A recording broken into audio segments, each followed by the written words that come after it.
आला हजरत से मोहब्बत करने वाले कान खोल कर सुन लें।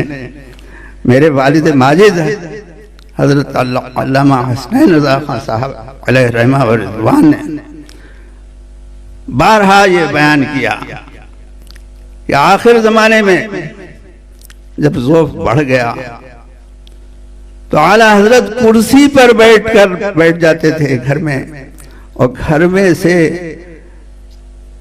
मेरे वालिद माजिद और कोई रिश्तेदार दूसरे उस कुर्सी को उठाकर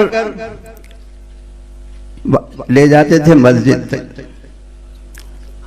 तो कहा कुर्सी पर बैठ कर जाते थे, और उस कुर्सी को उठाने वालों में मैं भी होता था, और जब बयान करते थे तो आंखों में आंसू आ जाते थे, और फरमाते थे कि मुझे अल्लाह से उम्मीद है कि इन खिदमात के सिले में मुझे बख्श देगा। बताइए ऐसे। और खुद मेरे वालिद माजिद हमारे महल्ले में जाके पूछ लीजिए,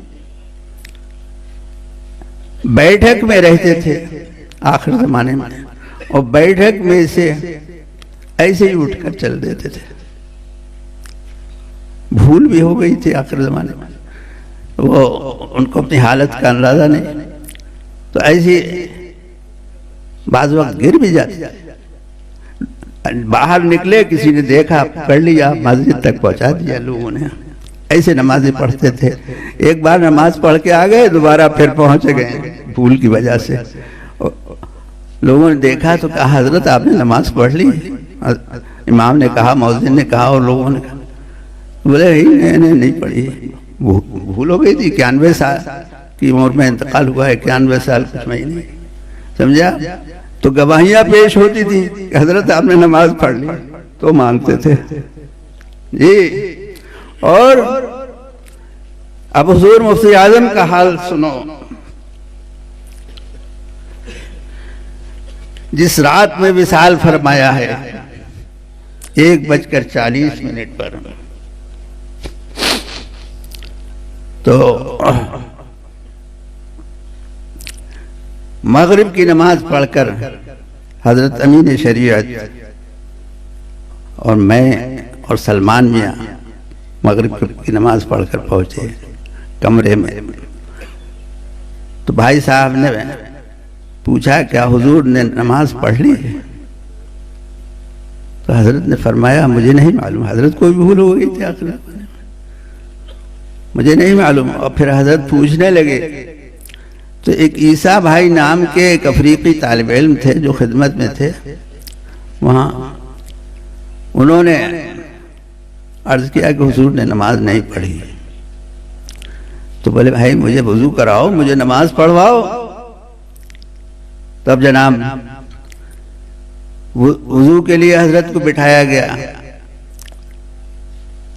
तो हाफिज मोहम्मद हुसैन अफरीकी के भी पढ़ते थे, इन्होंने पकड़ के और किसी ने चौकी, पलंग जो था वो चौकी के बराबर था, चौकी पर लाए और बिठाया और पानी रखा गया। तो वुजू में किसी से मदद नहीं लेते थे कि बिला हाजत मदद लेना नहीं चाहिए। ये हमेशा लोग चाहते थे कि वुजू करा दें, तो हजरत नहीं मानते थे। तो जनाब तो आधा वुजू खुद फरमा लिया, और जबकि लोटा भी हजरत का बड़ा होता था एल्युमिनियम का। आधा वुजू खुद फरमा लिया, फिर उसके बाद दूसरा लोटा भर कर दिया गया। तो अब सबको मालूम था कि हजरत तो ये पसंद फरमाते ही नहीं है कि कोई मदद करे वुजू करने। तो लोटा सीधे हाथ से जो उठाया तो हाथ ऐसे होने लगा ज़ौफ़ की वजह से।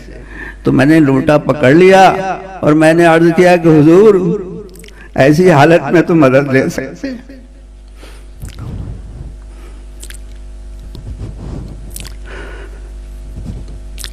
उनको मसला बताना आफताब को चिराग दिखाना था जी। मगर खैर उस वक्त हजरत ने लोटा छोड़ दिया और मैंने बायां हाथ धुलवाया। उसके बाद वो ईसा भाई मुझसे कहने लगे कि हजरत लोटा मुझे दे दीजिए, मुझे दे दीजिए। मैंने उनको दे दिया कि उनकी यही ख्वाहिश थी कि मैं इस वुज़ू की तकमील करा दूं। तो उन्होंने वुज़ू पूरा कराया। अब हजरत को नमाज के लिए क़िबला रू किया गया। अब मैंने देखा कि हाफिज मोहम्मद हुसैन हजरत को बगल में हाथ डालकर उठा रहे हैं और हजरत भी उठने की कोशिश फरमा रहे हैं। तो मैंने कहा कि हुजूर ऐसी हालत में तो बैठकर भी पढ़ सकते हैं। ये याद रहे कि उसी रात में 1:40 पर विसाल फरमाया जी।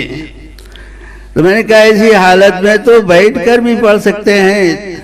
तो हाफिज मोहम्मद हुसैन ने कहा कि आप कितना भी कहें हजरत फरसों खड़े होकर पढ़ेंगे।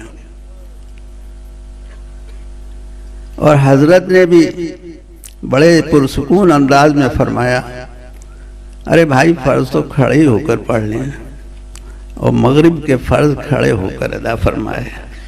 ये हम तीनों गवाह हैं जी। बताइए।